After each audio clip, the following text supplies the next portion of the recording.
नमस्कार मित्रों। नारायण नारायण नारायण। इस श्रृंखला में हम साधक संजीवनी का अध्ययन कर रहे हैं।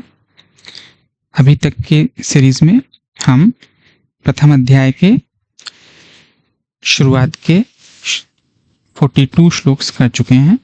आज हम 43 श्लोक के आगे का अध्ययन करेंगे। आगे बढ़ने से पहले प्लीज मेरे चैनल को सब्सक्राइब करें और अगर आपको मेरी वीडियोस अच्छी लगती हैं तो कृपया इनको लाइक करके मेरा उत्साहवर्धन करें। चलिए आरंभ करते हैं। श्लोक संख्या 43। दोषैरेतैकुलघ्नानां वर्णशङ्करकारकै उत्साद्यन्ते जातिधर्मा कुलधर्माश्च शाश्वता। इन वर्ण शंकर पैदा करने वाले दोषों से कुलघ्ना नाम कुल घातियों के शाश्वता सदा से चलते आए कुल धर्म और जाति धर्म उत्साद्यन्ते नष्ट हो जाते हैं। व्याख्या। युद्ध में कुल का क्षय होने से कुल के साथ चलते आए कुल धर्मों का भी नाश हो जाता है। कुल धर्मों के नाश से कुल में अधर्म की वृद्धि हो जाती है। अधर्म की वृद्धि से स्त्रियां दूषित हो जाती हैं। स्त्रियों के दूषित होने से वर्ण शंकर पैदा हो जाते हैं। इस तरह इन वर्ण शंकर पैदा करने वाले दोषों से कुल का नाश करने वालों के जाति धर्म वर्ण धर्म नष्ट हो जाते हैं। कुल धर्म और जाति धर्म क्या हैं? एक ही जाति में एक कुल की जो अपनी अलग अलग परंपराएं हैं, अलग अलग मर्यादाएं हैं, अलग अलग आचरण हैं, वे सभी उस कुल के कुल धर्म कहलाते हैं। एक ही जाति के संपूर्ण कुलों के समुदाय को लेकर जो धर्म कहे जाते हैं वे सभी जाति धर्म अर्थात वर्ण धर्म कहलाते हैं, जो कि सामान्य धर्म हैं और शास्त्र विधि से नियत हैं। इन कुल धर्मों का और जाति धर्मों का आचरण न होने से ये धर्म नष्ट हो जाते हैं। उत्सन्न कुल धर्माणाम मनुष्याणां जनार्दन नरके नियतं वासो भवतीत्यनुश्रुम।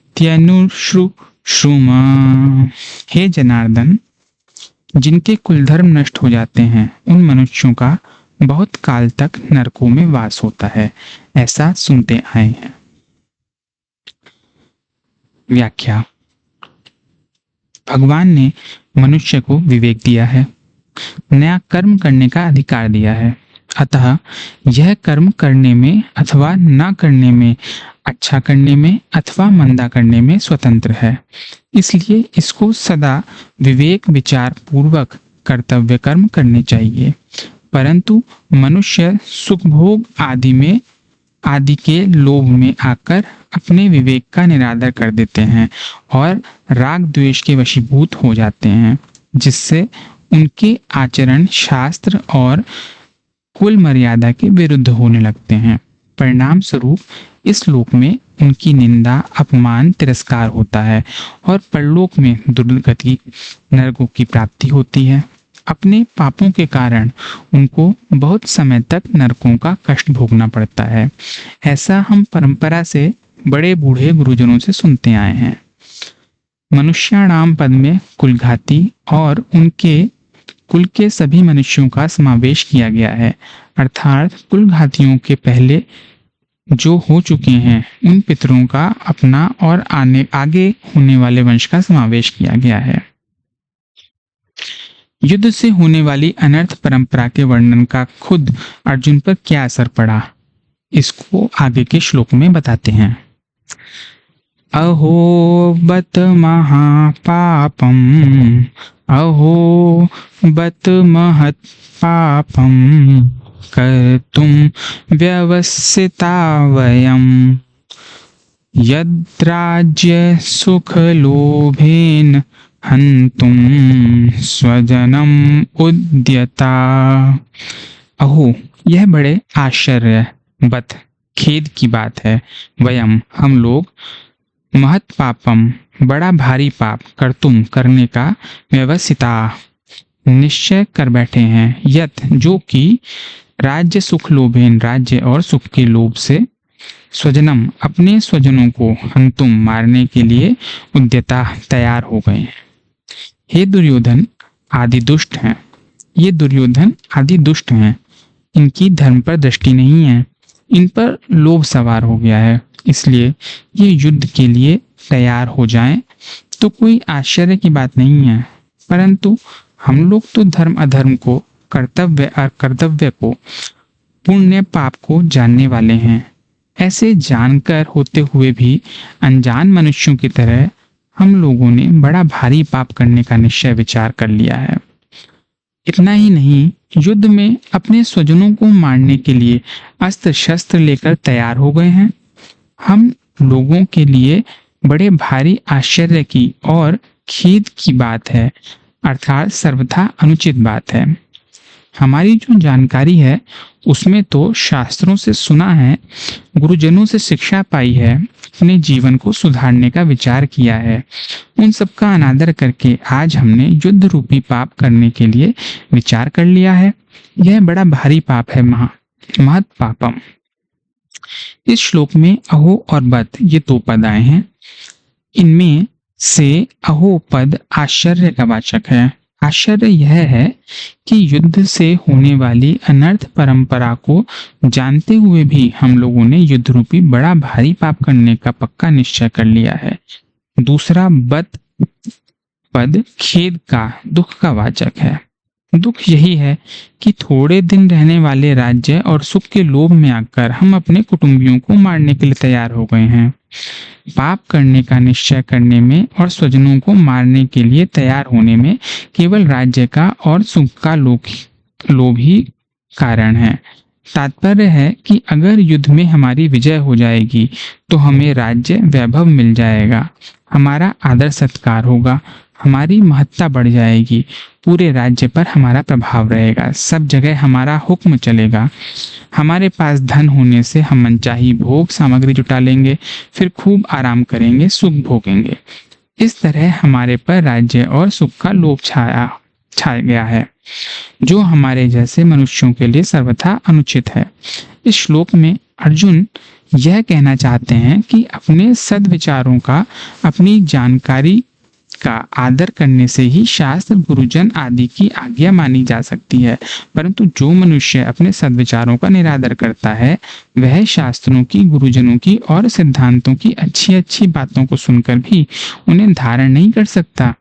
अपने सद्विचारों का बार बार निरादर, तिरस्कार करने से सद्विचारों की सृष्टि बंद हो जाती है। फिर मनुष्य को दुर्गुण दुराचार से रोकने वाला है ही कौन।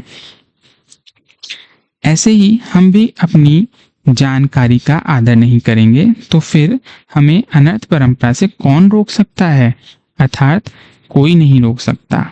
यहाँ अर्जुन की दृष्टि युद्ध रूपी क्रिया की तरफ है। वे युद्ध रूपी क्रिया को दोषी मानकर उससे हटना चाहते हैं, परंतु वास्तव में दोष क्या है, इस तरफ अर्जुन की दृष्टि नहीं है। युद्ध में कौटुंबिक मोह, स्वार्थ भाव, कामना ही दोष है। युद्ध में कौटुंबिक मोह, स्वार्थ भाव और कामना ही दोष है, पर इधर दृष्टि न जाने के कारण अर्जुन यहाँ आश्चर्य और खेद प्रकट कर रहे हैं, जो कि वास्तव में किसी भी विचारशील धर्मात्मा, शूरवीर, क्षत्रिय के लिए उचित नहीं है। अर्जुन ने पहले 38वें श्लोक में अर्जुन दुर्योधन आदि के युद्ध में प्रवृत्त होने में, कुलक्षय के दोष में और मित्रद्रोह के पाप में लोभ को कारण बताया, और यहाँ भी अपने को राज्य और सुख के लोभ के कारण महान पाप करने को उद्यत बता रहे हैं। इससे सिद्ध होता है कि अर्जुन पाप के होने में लोभ को हेतु मानते हैं। फिर भी आगे तीसरे अध्याय के 36वें श्लोक में अर्जुन मनुष्य ना चाहते हुए भी पाप का आचरण क्यों कर बैठता है, ऐसा प्रश्न क्यों किया। अर्जुन ने। इसका समाधान है कि यहाँ तो कौटुंबिक मोह के कारण अर्जुन युद्ध से निवृत्त होने को धर्म और युद्ध में प्रवृत्त होने को अधर्म मान रहे हैं, अर्थात उनकी शरीर आदि को लेकर केवल लौकिक दृष्टि है, इसलिए वे युद्ध में स्वजनों को मारने में लोभ को हेतु मान रहे हैं। परंतु आगे गीता का उपदेश सुनते सुनते उनमें अपने श्रेय कल्याण की इच्छा जागृत हो गई। गीता के 3 अध्याय का 2 श्लोक। इसीलिए वे कर्तव्य को छोड़कर ना करने योग्य काम में प्रवृत्त होने में कौन कारण है, ऐसा पूछते हैं। अर्थात 3 अध्याय के 36वें श्लोक में अर्जुन कर्तव्य की दृष्टि से साधक की दृष्टि से पूछते हैं। संबंध अगले श्लोक का। आश्चर्य और खेद में निमग्न हुए अर्जुन आगे के श्लोक में अपनी दलीलों का अंतिम निर्णय बताते हैं। यदि मां प्रतीकारं शस्त्रं शस्त्रपाणये, यदि मां प्रतीकारं शस्त्रं शस्त्रपाणय, धार्तराष्ट्रारणे हन्युस्तन्मे क्षेमतरं भवेत्। अगर ये शस्त्रपाणय हाथों में शस्त्र अस्त्र लिए हुए धृतराष्ट्र के पक्षपाती लोग रणे युद्ध भूमि में अप्रतीकारम सामना ना करने वाले, अशस्त्रम शस्त्र रहित, माम मुझ, हन्युहु मुझे मार भी दें तो वह मेरे लिए बड़ा ही हितकारक होगा। क्षेमतरम बड़ा ही हितकारक।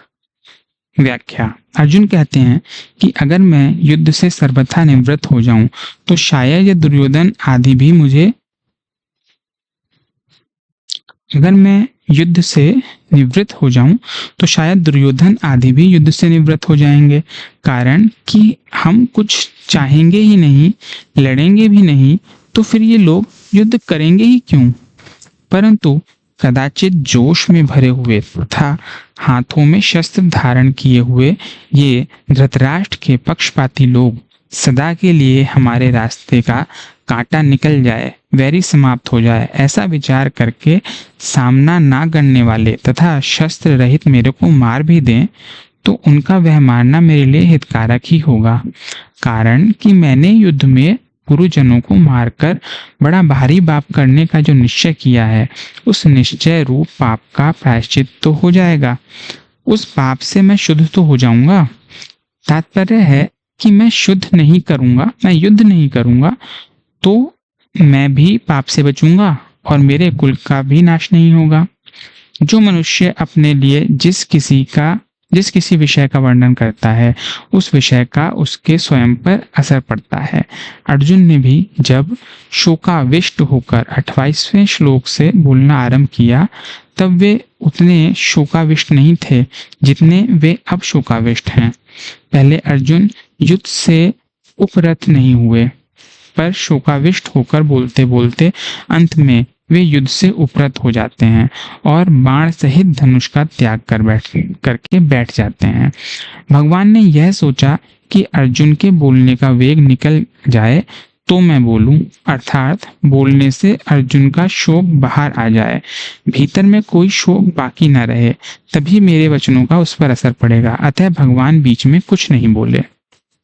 विशेष बात, अब तक अर्जुन ने अपने को धर्मात्मा मानकर युद्ध से निवृत्त होने में जितनी दलीलें दी, युक्तियां दी हैं, संसार में रचे पचे लोग अर्जुन की उन दलीलों को ही ठीक समझेंगे और आगे भगवान अर्जुन को जो बातें समझाएंगे उनको ठीक नहीं समझेंगे।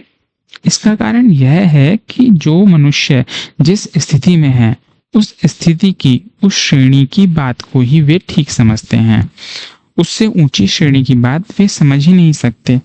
अर्जुन के भीतर कौटुंबिक मोह है और उस मोह से आविष्ट होकर ही वे धर्म की, साधुता की बड़ी अच्छी अच्छी बातें कर रहे हैं।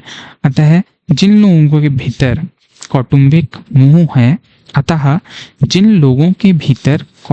मोह है, उन लोगों को ही अर्जुन की बातें ठीक लगेंगी। परंतु भगवान की दृष्टि जीव के कल्याण की तरफ होती है कि उसका कल्याण कैसे हो। भगवान की इस ऊंची श्रेणी की दृष्टि को वे लौकिक दृष्टि वाले लोग समझ ही नहीं सकते, अतः वह भगवान की बातों को ठीक नहीं मानेंगे। प्रत्युत ऐसा मानेंगे कि अर्जुन के लिए युद्ध रूपी पाप से बचना बहुत ठीक था, पर भगवान ने उसको युद्ध में लगाकर ठीक नहीं किया। वास्तव में भगवान ने अर्जुन से युद्ध नहीं कराया है, प्रत्युत उनको अपने कर्तव्य का ज्ञान कराया है। युद्ध तो अर्जुन को कर्तव्य रूप से स्वतः प्राप्त हुआ था, अतः युद्ध का विचार तो अर्जुन का खुद का ही था। वे स्वयं ही युद्ध में प्रवृत्त हुए थे, तभी वे भगवान को निमंत्रण देकर लाए थे, परंतु उस विचार को अपनी बुद्धि से अनिष्ट कारक समझकर वे युद्ध से विमुख हो रहे थे, अर्थात अपने कर्तव्य के पालन से हट रहे थे। इस पर भगवान ने कहा कि यह जो तू युद्ध नहीं करना चाहता है, यह तेरा मोह है। अतः समय पर जो कर्तव्य स्वतः प्राप्त हुआ है, उसका त्याग करना उचित नहीं है। कोई बद्रीनारायण जा रहा था, परंतु रास्ते में उसे दिशा भ्रम हो गया, अर्थात उसने दक्षिण को उत्तर और उत्तर को दक्षिण समझ लिया। अतः वह बद्रीनारायण की तरफ न चलकर उल्टा चलने लगा। सामने से उसको एक आदमी मिल गया। उस आदमी ने पूछा कि भाई कहाँ जा रहे हो? वह बोला बद्रीनारायण। वह आदमी बोला कि भाई बद्रीनारायण इधर नहीं है, उधर है, आप तो उल्टे जा रहे हैं। अतः वह आदमी उसको बद्रीनारायण भेजने वाला नहीं है, किंतु उसको दिशा का ज्ञान कराकर ठीक रास्ता बताने वाला है। ऐसे ही भगवान ने अर्जुन को अपने कर्तव्य का ज्ञान कराया है, युद्ध नहीं कराया है। स्वजनों को देखने से अर्जुन के मन में यह बात आई थी कि मैं युद्ध नहीं करूंगा, पर भगवान का उपदेश सुनने पर अर्जुन ने ऐसा नहीं कहा कि मैं युद्ध नहीं करूंगा, किंतु ऐसा कहा कि मैं आपकी आज्ञा का पालन करूंगा, अर्थात अपने कर्तव्य का पालन करूंगा। अर्जुन के इन वचनों से यही सिद्ध होता है कि भगवान ने अर्जुन को अपने कर्तव्य का ज्ञान कराया है। वास्तव में युद्ध होना अवश्यंभावी था, क्योंकि सबकी आयु समाप्त हो चुकी थी। इसको कोई भी टाल नहीं सकता। स्वयं भगवान ने विश्व रूप दर्शन के समय अर्जुन से कहा है कि मैं बढ़ा हुआ काल हूँ और सबका संहार करने के लिए यहाँ आया हूँ। अतः तेरे युद्ध किए बिना भी ये विपक्ष में खड़े योद्धा लोग बचेंगे नहीं। इसीलिए यह नरसंहार अवश्यंभावी होनहार ही है। यह नरसंहार अर्जुन युद्ध ना करते तो भी होता।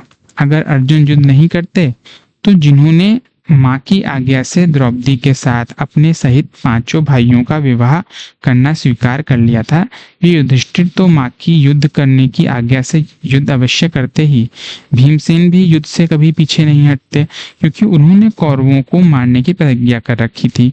द्रौपदी ने तो यहाँ तक कह दिया था कि अगर मेरे पति कौरवों से युद्ध नहीं करेंगे तो मेरे पिता, भाई और मेरे 5 पुत्र तथा अभिमन्यु कौरवों से युद्ध करेंगे।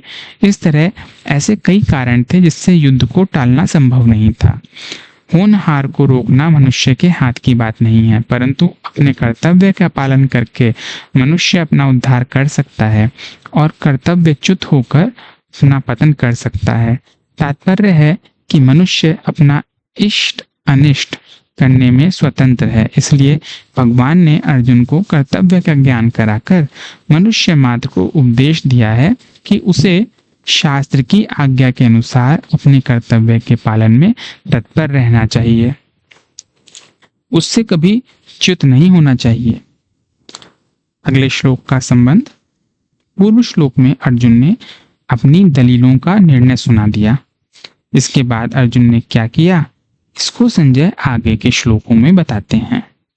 संजय उवाच एवमुक्त्वार्जुनः संख्ये रथोपस्थ उपाविशत् विसृज्य सशरं चापं शोकसंविघ्नमानसः।